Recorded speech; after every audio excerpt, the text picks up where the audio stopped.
After a hasty and unplanned 2-month-long lockdown in 2020 pushed the Indian economy into a technical recession, the Narendra Modi government has done little to nothing to bring our economy back on track. Now the deadly second wave is causing further devastation to people's lives and livelihoods. Due to government apathy, Jumla economic packages have meant that the unemployment rate has touched a level where it may cause unrest. This month, the unemployment rate is likely to be around 8% as compared to 6.5% in March. In the month of April, the unemployment rate had gone up to 8.40% and the heat was felt most in urban parts of the country, where the joblessness is above 10%.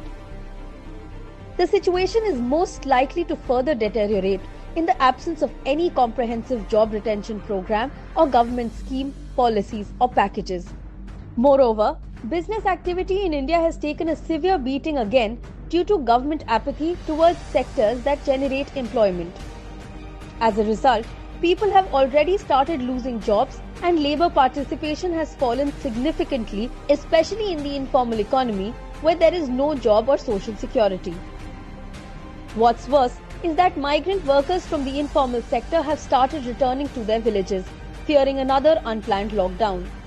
According to Mahesh Vyas, MD and CEO of CMIE, there were 43.8 million people in India who were unemployed and were willing to work in March 2021.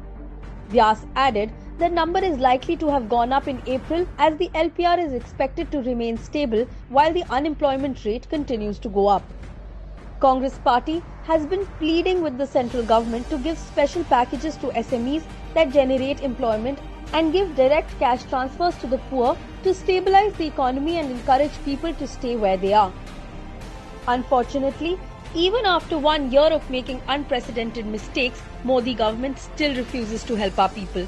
India today recorded 3.8 lakh new cases, and with vaccine shortage, this number is likely to go up in the coming days.